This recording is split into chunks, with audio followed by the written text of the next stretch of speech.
প্রিয় ভাইরা, আমরা যুব জমিয়তের দায়িত্বশীল হিসেবে আমরা আনন্দিত, আমরা নিজেদেরকে নিয়ে গর্ববোধ করি।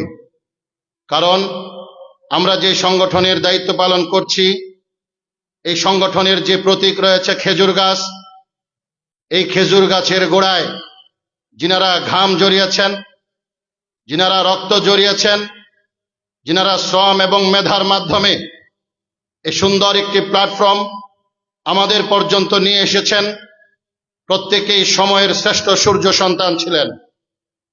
আমরা যদি ইতিহাস তালাশ করি, ব্রিটিশ বিরোধী আন্দোলনে যারা নেতৃত্ব দিয়েছিলেন, হযরত মাওলানা শেখুল হিন্দ মাহমুদ হাসান দেওবন্দি রহমতুল্লাহ আলাই, মুফতি কিফায়াতুল্লাহ সাহেব রহমতুল্লাহ আলাই, উবাইদুল্লাহ সিন্ধি রহমতুল্লাহ আলাই, শেখুল আরবি ওয়াল আজম শেখুল ইসলাম হযরত মাওলানা হুসাইন আহমদ মাদানী রহমতুল্লাহ আলাই, মুফতি মাহমুদ রহমতুল্লাহ আলাই, বাংলাদেশের অন্যতম পুরোধা শেখে কোরিয়া, শেখে বাগা, এমনকি আমাদের নিকটতম অতিথি যিনারা আমাদেরকে নেতৃত্ব দিয়ে দুনিয়া থেকে বিদায় নিয়েছেন, বাবায়ে জমিয়াত হযরত মাওলানা আশরাফ আলী বিশ্বনাথী রহমতুল্লাহ আলাই, মাসিক মদিনার সম্পাদক হযরতুল আল্লাম হযরত মাওলানা মহিউদ্দিন খান সাহেব রহমতুল্লাহ আলাই, হযরত মাওলানা শেখ ইমাম বারি শেখ আব্দুল মুমিন নব্বরাল্লাহু মারকাদা, শেখুত তাফসীর হযরতুল আল্লাম শেখুল হাদিস হযরত মাওলানা তাফাজ্জুল হক হবিগঞ্জি রহমতুল্লাহ আলাই, আমাদের জমিয়তের নবজাগরণের অগ্রপথিক শেখুল হাদিস হযরত মাওলানা নূর হোসেন কাসেমী রহমতুল্লাহ আলাই, এই সমস্ত আকাবির সূর্য সন্তান মহামনীষীগণ এই জমিয়তের জন্য নিজেদের জীবনের সর্বোচ্চ ত্যাগ এবং কোরবানিকে আপন করে নিয়েছেন। কথা বলেন ঠিক কিনা? আমাদের প্রতীক খেজুর গাছ, এর গোড়া অনেক গভীরে গ্রথিত এবং প্রথিত। আজকে আমরা দেখতে পাই দেশীয় এবং আন্তর্জাতিক ষড়যন্ত্রের ফাঁদে পাড়া দিয়ে, বুঝে হোক না বুঝে হোক, পরিকল্পিতভাবেই হোক অথবা অপরিপক্কতার কারণেই হোক, অনেকেই আমাদেরকে নিয়ে টানাটানি করেন, অনেকেই আমাদের খেজুর গাছের পাতা ধরে ঝাঁকুনি দেন। বুঝতে হবে এটা খেজুর গাছ, এটা অন্য কোনো বৃক্ষ নয় যে আপনি আমি সাধারণভাবে একটু ঝাঁকুনি দিলে এর পাতা পড়ে যাবে। খেজুর গাছের পাতা কখনো ঝরে না, খেজুর গাছের গোড়া এটাও নড়বে না।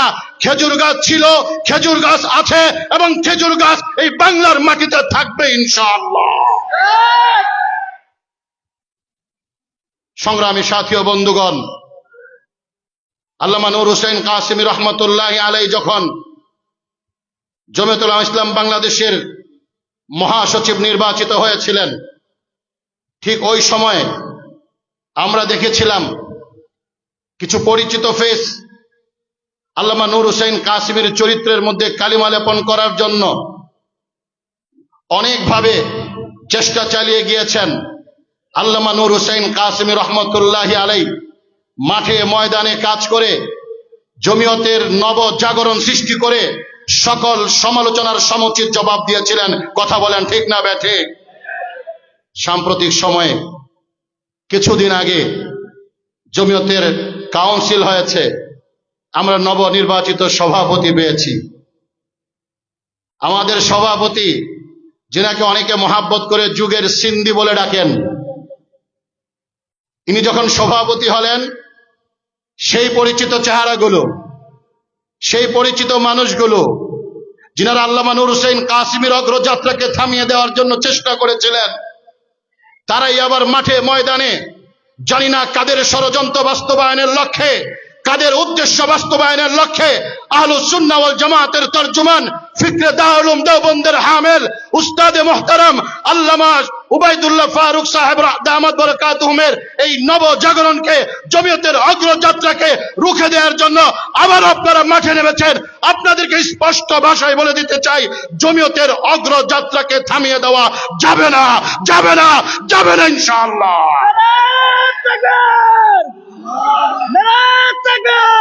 সংগ্রামী সাথী ও বন্ধুগণ, সংগ্রামী সাথী ও বন্ধুগণ, জমিয়ত 100-600 বৎসরের ইতিহাস ধারণ করে সামনের দিকে এগিয়ে যাচ্ছে। আজকে অনেকে ঐক্যের কথা বলেন, ঐক্যের স্লোগান ওঠান। সচেতন মহল, আমার এই বক্তব্য, এই পয়েন্টের পরে আপনারা নেটে সার্চ দিবেন, সমমনা ইসলামী দলের নামে যে কাজ হচ্ছিল, কখন কোথায় সমমনা ইসলামী দল গঠন হয়েছে। আপনারা দেখবেন 2020 সালের অক্টোবরে সমমনা ইসলামী দলের ব্যানারে জমিয়তের অফিসে আল্লামা নূর হোসেন কাসেমীর রহমতুল্লাহ আলাইহির উপস্থিতিতে সমমনা ইসলামী দলের মিটিং হয়। এরপর থেকে নিয়ে বিগত 2 মাস আগ পর্যন্ত 5টি রাজনৈতিক দলের সমন্বয়ে গঠিত সমমনা ইসলামী দল কাজ করে যাচ্ছিল এবং এই 5টি রাজনৈতিক দল এই জায়গায় এসে একমত হয়েছিল যে আগামীর বাংলাদেশের প্রেক্ষাপট যখন যাই হবে, আমরা মোটামুটিভাবে চেষ্টা করব আমাদের মধ্যে যে ঐক্য সৃষ্টি হয়েছে এটা ধরে রাখার জন্য। এই ঐক্য প্রক্রিয়াকে আরো সম্প্রসারণ করার লক্ষ্যে আরো একটি বাংলাদেশের অন্যতম একটি রাজনৈতিক দলকে সংযোজিত করা হয়। 6টি ইসলামিক রাজনৈতিক দলের ব্যানারে সমমনা ইসলামী দলের কার্যক্রম চলমান ছিল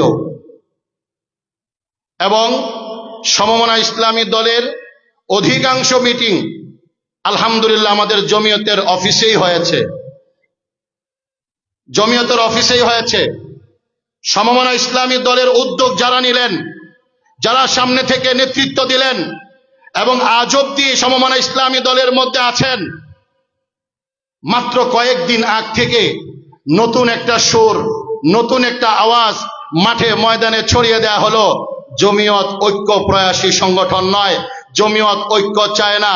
আমি তো বলতে চাই, আপনারা ঐক্য ঐক্য স্লোগান তুলে আমাদের মধ্যে অনৈক্যের বীজ বপন করার চেষ্টা করে যাচ্ছেন। কথা বলেন ঠিক কিনা? ছোট সময় আমি যখন ক্লাস 2তে পড়ি, মাঝখানে টিফিন দেয়া হতো। টিফিনের সময় আমার 1-2 ভাই কাঁধে ব্যাগ নিয়ে, তখন তো এই বর্তমান সময়ের ব্যাগ ছিল না, পলিথিনে করে আমরা বই নিয়ে যেতাম। টিফিনের সময় ওই পলিথিনের 2 জায়গা দিয়ে 2 হাত পিছনে ঢুকিয়ে পলিথিনটা পিছনে ঝুলে থাকতো। 2-1 ভাই টিফিনের সময় দিত দৌড়। টিফিনের পরের ক্লাস করার তাদের নিয়ত নাই। যারা আমাদের শিক্ষক ছিলেন অনেকে এটা নিয়ে খুব ব্যথিত হতেন যে টিফিনের পরে ছাত্র কমে যায়। 2-1 জন মনে মনে খুব খুশি হতেন যে ছাত্র যদি কমে যায় এবং ভালো অংশই যদি কমে যায়, তাহলে টিফিনের পর ক্লাস আর আমাদেরও নিতে হবে না, আমরাও তাড়াতাড়ি বাড়ি যেতে পারব। এই জন্য 2-1 জন শিক্ষককে দেখতাম ওই স্কুলের বারান্দায় দাঁড়িয়ে, পাশেই তো প্রিন্সিপালের কামরা, ওনাকে শুনিয়ে শুনিয়ে জোর আওয়াজে বলতো, এই যাইস না, এই যাইস না। প্রিন্সিপালকে আওয়াজ শোনাইতো যাইস না, মানে স্যার ছাত্রদেরকে ডাকতেছে। আর ছাত্র ডাক শুনে পিছনে যখন তাকায়, দেখে স্যার হাতে এরকম ইশারা দিচ্ছে। আমার কথা কি আপনারা বুঝতে পারতেছেন? আমি তো বলবো, আজকে যারা ঐক্যের নামে স্লোগান উঠাচ্ছেন, আমরা তো ঐক্যবদ্ধই ছিলাম। আমরা তো সমমনা ইসলামী দলের ব্যানারে দীর্ঘ 5 বছর যাবৎ কাজ করে যাচ্ছিলাম।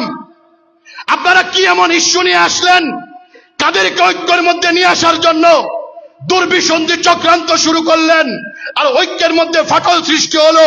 ঐক্যের নামে এখন অনৈক্যের সূচনা করে দিলেন। আসলে আপনারা ঐক্য চান না, আপনারা চাচ্ছেন ইসলামী দলগুলো যদি ঐক্যবদ্ধভাবে মাঠে ময়দানে কাজ করে, বিগত সময়ে আপনারা যে ফ্যাসিস্টের দূষর ছিলেন এটা মানুষ এবং জাতি জেনে যাবে। এই জন্য আপনারাই প্রকৃতপক্ষে ঐক্যের পক্ষে কাজ করতে চান না। কথা বলেন ঠিক কিনা? শাক দিয়ে মাছ ঢাকা যায় না। ইতিহাসকে আপনি মুছে দিতে পারবেন না। প্রিয় ভাইরা আমার, এখনো পর্যন্ত কোনো রাজনৈতিক সিদ্ধান্ত হয়নি। আপনারা আমাদেরকে জোর করে ধাক্কিয়ে ধাক্কিয়ে ঠেলে ঠেলে একদিকে নিয়ে যেতে চাচ্ছেন। বিষয়টা কি? আমাদের সাথে সংসার করতে কি ভালো লাগে না? আমরা আসতে চাই, আমরা থাকতে চাই, আমরা ছিলাম ঘরে। এখন আপনি আমাকে বাহিরে রেখেই দরজা লাগিয়ে দিচ্ছেন, আর বাহিরে প্রচার করতেছেন, ওনাদেরকে ঘরের ভিতরে দেখলাম না। প্রিয় ভাইরা আমার, দলীয় স্বার্থকে এক পাশে রাখেন, দলীয় স্বার্থকে এক পাশে রাখেন, দেশ এবং রাষ্ট্রের স্বার্থকে প্রায়োরিটি আর প্রাধান্য দিতে শিখেন। যদি এটা করতে পারেন তাহলে আপনি দল হিসাবে ছোট হলেও দেশের মানুষ আপনাদেরকে মাথায় উঠিয়ে রাখবে। আর যদি আপনি দেশের স্বার্থের উপরে নিজের দলের স্বার্থকে প্রাধান্য দেন, আপনি দল হিসেবে যত বড়ই হন না কেন, মানুষ আপনাদেরকে ইতিহাসের আস্থা করে নিক্ষিপ্ত করবে। যদি এটা না পারেন, এই সংস্কৃতির চর্চা যদি কারো না থাকে, মোস্ট ওয়েলকাম। আসেন জমিয়তের কাছে, আসেন জমিয়তের কাছে। আমরা 1947 থেকে নিয়ে 1919 আমাদের সূচনা, 1947 আমরা দেখিয়েছি রাষ্ট্রের গুরুত্ব কিভাবে বেশি দিতে হয়, রাষ্ট্রকে কিভাবে প্রায়োরিটি দিতে হয়। 1971 আমরা দেখিয়ে দিয়েছি রাষ্ট্রের স্বার্থকে কিভাবে প্রাধান্য দিতে হয়। হাফিজি হুজুরের নির্বাচনে জমিয়তুল উলামা ইসলাম দেখিয়ে দিয়েছে রাষ্ট্রের স্বার্থকে কিভাবে প্রাধান্য দিতে হয়।